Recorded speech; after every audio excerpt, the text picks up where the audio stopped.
Hello mga karisan, welcome back to my channel. Ayan guys, nagbabalik ang ating mga fur babies sa Team Pelicitas and Team Tarokoy. Ayan na sila.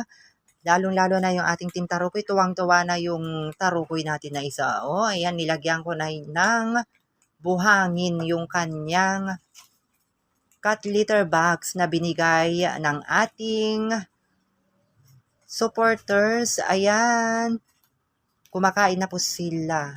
So, ayan, gustong-gusto nila yung cat food. Nakadalawa na silang bigay. Ayan, guys. So, yung isa tuwang-tuwa doon sa cat litter box. Kanina pa siya doon lundag ng lundag. Samantala, yung ating Pelicitas naman, si Kiara Samba at saka si Mama Cat Felisa, ayan, busy-busy sila kumakain ng kanilang cat food dahil napansin ko mga kalisan yung nakaraang wet cat food, parang hindi na nila kinakain, lalong-lalo na si Mama Cat Felisa may natitira na. So, ito talaga, ewan ko ba, gustong-gusto talaga nila yung cat food, yung dry food. Ayan, ganyan yung gusto nila at nakikita nyo si Kiara, sobra siyang parang sabik na sabik.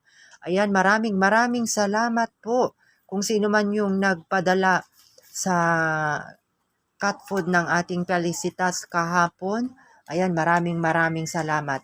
Samantala, dito naman tayo sa Team Tarokoy. Ayan, si Mama Cat Orange, ayan, nagpaubaya muna siya.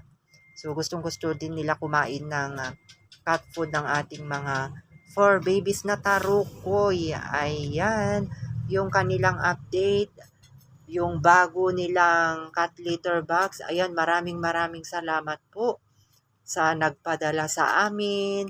Maraming salamat po sa inyo. Pagpalain po kayo ng Panginoon. At ayan lang muna yung nilagay ko yung buhangin. Kumuha tayo doon sa labas. Doon.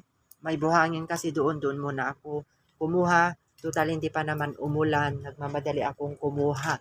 So dito naman nag-ano ng ating Pelicitas. Ayan naman yung nila. Buhangin nila. Tinanggal ko na yung kanyang bakod kasi nakikiputan na sila. Kaya, ayan yung update ng ating mga four babies. Ayan, bakit nakikipag-away naman itong isa na kumakain. Hayaan nyo na nga, bigyan ko kayo isa-isa din. Kagaya ng Felicitas. Matapang itong si Bakit? Sinosolo na niya. So, ayan lamang mga kalisen yung update sa kanilang araw-araw na buhay ng ating Tarukoy at saka sa ating Felicitas. Maraming salamat po muli sa inyong pagmamahal at suporta sa ating mga four babies. Hanggang sa muli. Bye-bye mga kalisen. Please don't skip my ads.